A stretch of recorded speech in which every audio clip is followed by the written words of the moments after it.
नमस्कार सभी को।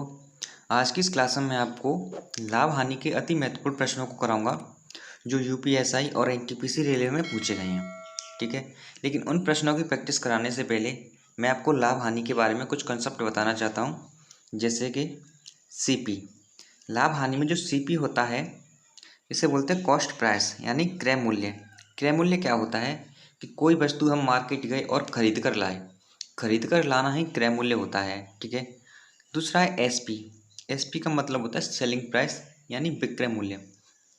हम खरीद के लाए वो तो हमारा हुआ क्रय मूल्य, लेकिन जिसने वो बेचा, यानी जिस दुकानदार से हम उसे खरीद के लाए, खरीदना हमारे लिए क्रय मूल्य होगा, लेकिन उस दुकानदार ने वो वस्तु आपको दी है तो उस दुकानदार के लिए वो क्या होगा, विक्रय मूल्य।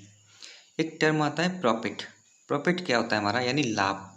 लाभ क्या होता है कि अगर मान के चलो आप वस्तु लाए 100 रुपये की खरीद कर, आपने उसे बेचा है 120 रुपये में, बेचा है 120 रुपये में, तो हम विक्रय मूल्य में से क्रय मूल्य को घटा देंगे तो हमारा लाभ निकल आएगा।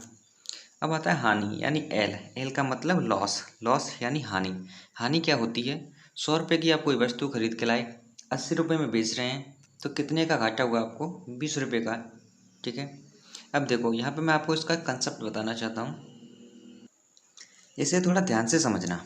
देखो, मान के चलो हमारा क्रय मूल्य 100 रुपये है। हमारा जो है किसी वस्तु का, किसी चीज़ का हमारा क्रय मूल्य 100 रुपये है। अगर इसे हम बढ़ाकर रखें, अगर इसे हम 20 रुपये बढ़ाएँ, 20 रुपये बढ़ाएँ, तो हमारा विक्रय मूल्य कितना होगा, 120 रुपये। यानी हमें 20 रुपये प्लस का मतलब यहाँ पर लाभ हो रहा है। 100 रुपये की वस्तु 20 रुपये, 120 में बेची, कितने का लाभ हो गया, 20 रुपये का। अगर इसे 20 रुपये माइनस कर दें, 20 रुपये माइनस कर दें, तो हमारा विक्रय मूल्य क्या होगा, 80 रुपये। यानी 100 रुपये की वस्तु खरीद के लाए, 80 रुपये की बेच रहे हैं, हानि कितने की होगी, 20 रुपये की। हानि कितने की होगी, 20 रुपये की। ठीक है। अब देखो, अब मैं आपको इसके प्रश्नों की प्रैक्टिस कराऊंगा, जो प्रश्न बहुत ही महत्वपूर्ण है। ठीक है। पहला प्रश्न है, एक फूलदान का क्रय मूल्य 120 रुपये है। यदि दुकानदार इसे 5% हानि पर बेचता है तो विक्रय मूल्य क्या होगा। विक्रय मूल्य इसमें ज्ञात करने को कह रहा है। ठीक है। यानी जो क्रय मूल्य है, देखो इसका मैं आपको दो तरीके बताऊंगा। पहला तरीका, इसे कंसेप्ट से समझते हैं। क्रय मूल्य को मान लो 100 रुपये, क्रय मूल्य को मान लो 100 रुपये। ठीक है। अब 100 पर 5% की हानि है, 100 पर 5% की हानि है, तो 100 का 5% निकालेंगे।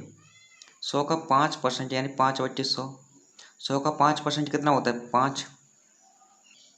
100 का 5% कितना, 5। यानी 100 पर 5%, 5 की हानि हो रही है।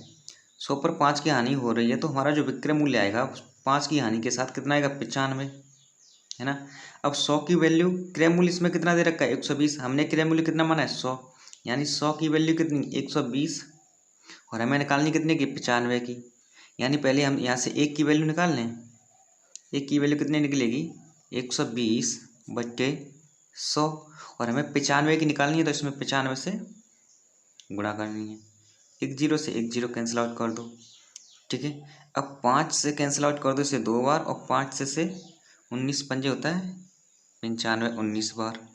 ठीक है। अब 2 से 12 को कर दो 6 बार कैंसिल।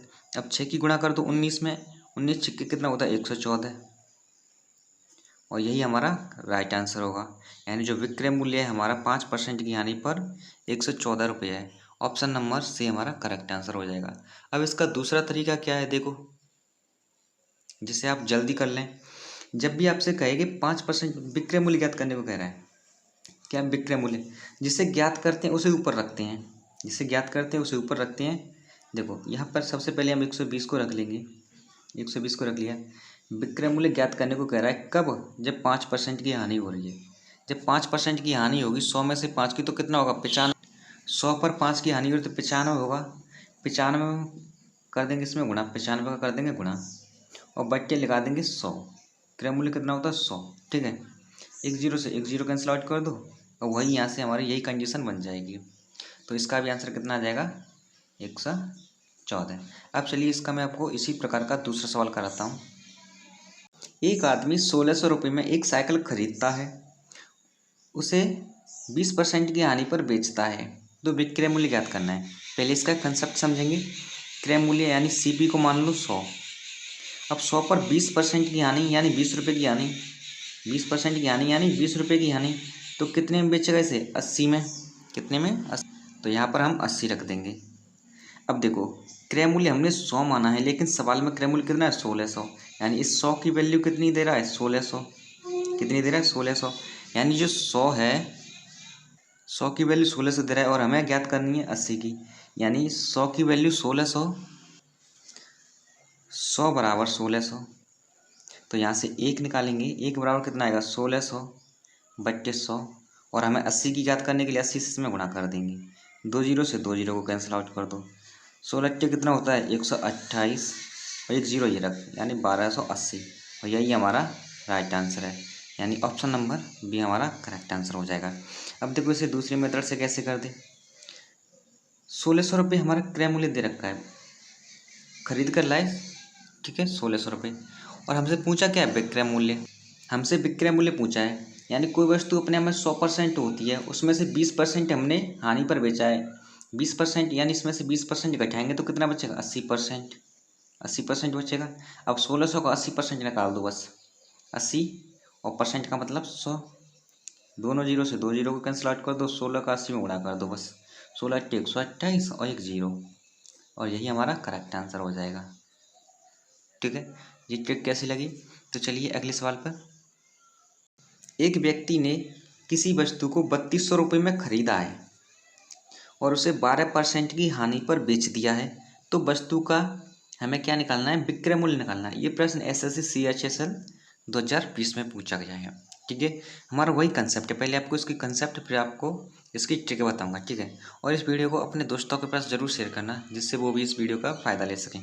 देखो, क्रय मूल्य को 100 मानो और 100 पर भी 12% की हानि, यानी 12 की हानि होगी। 100 पर भी हम जितना परसेंट निकालते वो उतना ही रहता है। 100 का 20% 20 होगा, 50% 50 होगा, 2% 2 होगा, यानी 12% कितना होगा? 12। क्या बोला है? हानि बोल रहा है, यानी इसमें से घटाएंगे तो हमारा विक्रय मूल्य आएगा, वो कितना आएगा? 88। ठीक है, अब सवाल में 100 की वैल्यू कितनी दे रखी है? 3200। यानी क्रय मूल्य कितना दे रखा है? 3200। हमने माना है 100, यानी 100 की वैल्यू 3200, और हमें निकालनी है ये विक्रय मूल्य, ये निकालना है। 100 की वैल्यू 3200 यानी 100, और हमें 88 की वैल्यू निकालनी है।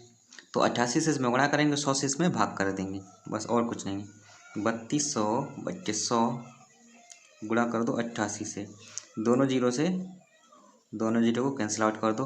अब 8 का गुणा करो, 8 दूनी 16। अब जिस किसी ऑप्शन का इकाई अंक 6 मिल रहा होगा वही हमारा राइट आंसर हो जाएगा। यानी 8 दूनी 16, इकाई अंक 6 देखो किस ऑप्शन में? ऑप्शन नंबर बी में, और यही हमारा राइट आंसर होगा। ठीक है, ये अप्रोच रखनी है हमें एग्जाम हॉल में सवाल करें तब। ऐसा नहीं कि आप पूरी की पूरी कैलकुलेशन में ही लग जाएं। अब देखो दूसरा तरीका है, मान के चलो 100% होती है कोई वैल्यू अपने आप में, और उसे 12% हानि पर बेच रहा है, तो इसमें से 12% घटाएंगे तो कितना आएगा? 88%। हमें 88% वैल्यू निकालनी है, 88% का मान निकालना है। और 88% कितने का निकालना है हमें? 3200 का। 3200 का 88% निकाल दो बस। 88 बट्टे 100, दोनों जीरो से दोनों जीरो को कैंसिल आउट कर दो और गुणा कर दो। 8 दूनी 16, इकाई अंक 6 आ रहा है, यानी ऑप्शन नंबर बी हमारा करेक्ट आंसर हो गया। ठीक है, ट्रिक अच्छी लगी तो वीडियो को लाइक करें, शेयर करें और चैनल को सब्सक्राइब जरूर करें। अब चलिए अगले सवाल पर।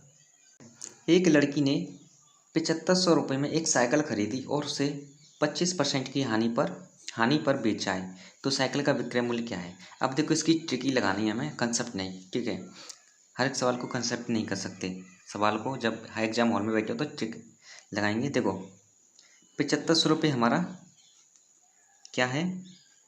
क्रय मूल्य है। अब देखो 100% होता है कोई भी वस्तु, 100% होती है, उसमें से 25% की हानि है, 25% की हानि है, तो कितना बचेगा? 75% विक्रय मूल्य। कितना बचेगा? 75% विक्रय मूल्य बचेगा। कितने का? 7500 का। तो बस 7500 का 75% विक्रय मूल्य निकाल दो, दोनों जीरो से दोनों जीरो को कैंसिल आउट कर दो। ओके, अब क्या बचेगा हमारे पास? 75 गुणा 75। देखो 75 का वर्ग कितना होता है? वो होता है 5625, और यही हमारा राइट आंसर है, यानी ऑप्शन नंबर डी हमारा करेक्ट आंसर हो जाएगा। समझ गए? देखो एक बार ध्यान से देखो, क्रय मूल्य को तुम 100% मान के चलो, क्रय मूल्य को 100% मान के चलो। अब ये कह रहा है कि 100% पे ये 25% की हानि पर बेच रहा है। 100 का 25% की हानि पर बेच रहा है, तो बेचने का मतलब सेलिंग प्राइस कितने में बेचेगा? 75 में। और हमें यही 75 की वैल्यू निकालनी है। 75 कितने का निकालना है हमें? क्रय मूल्य का। ठीक है, क्रय मूल्य हमारा कितना है? 7500 रुपये। और 7500 रुपये का हमें 00 7500 रुपये का हमें 75% निकालना है। परसेंट का मतलब 75 बट्टे 100, 20 से 20 को कैंसिल आउट कर दो। यहाँ पर 75 की गुणा कर दो 75 से, यानी 75 का वर्ग निकाल लो और हमारा राइट आंसर आ जाएगा। ठीक है, अब चलिए अगले सवाल पे। राहुल ने एक बैग 3000 रुपये में खरीदा और 3600 रुपये में बेच दिया, तो उसका लाभ परसेंट ज्ञात करना है।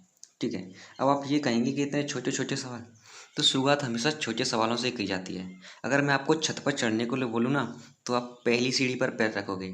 हाँ, वो अलग बात है कि आपके घर में एलिवेटर लगा हो, यानी लिफ्ट लगी हो, तो एक अलग बात है। ठीक है, देखो क्रय मूल्य कितना दे रखा है? क्रय मूल्य हमारा 3000 और विक्रय मूल्य कितना? 3600। 3000 की वस्तु को 3600 बेच रहा है, कितने का लाभ ले रहा है? यानी P बराबर कितने का है? यानी लाभ, प्रॉफिट कितने का ले रहा है? 600 रुपये का। 600 रुपये का लाभ ले रहा है, ये तो हमें पता चल गया। लेकिन इसने पूछा है कि लाभ परसेंट ज्ञात करनी है। लाभ परसेंट निकालने के लिए हमारे पास एक सूत्र होता है। लाभ परसेंट निकालने के लिए सूत्र होता है लाभ परसेंट बराबर लाभ यानी प्रॉफिट अपॉन CP यानी क्रय मूल्य। लाभ कितने का? 600 रुपये का। कितने पर है? 3000 पर। क्रय मूल्य कितना है? 3000 और इसमें 100 से गुणा कर देंगे। यहाँ 100 से मैंने गुणा, यहाँ पर 100 से गुणा कर देंगे। ठीक है, अब 1 2 इन दोनों जीरो से इस वाले जीरो को कैंसिल आउट कर दो, बचा ये वाला जीरो, इस वाले जीरो से इस वाले जीरो को कैंसिल आउट कर दो। अब हमारे पास संख्या क्या बची? वैल्यू क्या बची? 60 बट्टे 3। अब 3 से 60 को भाग करेंगे तो निकलेगा 20%, यानी कितने परसेंट का लाभ होगा? 20% का। ऑप्शन नंबर ये हमारा करेक्ट आंसर हो जाएगा। तो मैं उम्मीद करता हूँ कि ये सवाल आपको समझ में आए होंगे और इसी पैटर्न पर सवाल दिए जाते हैं एग्जाम में। ठीक है, तो चलिए मिलते हैं अगली क्लास में।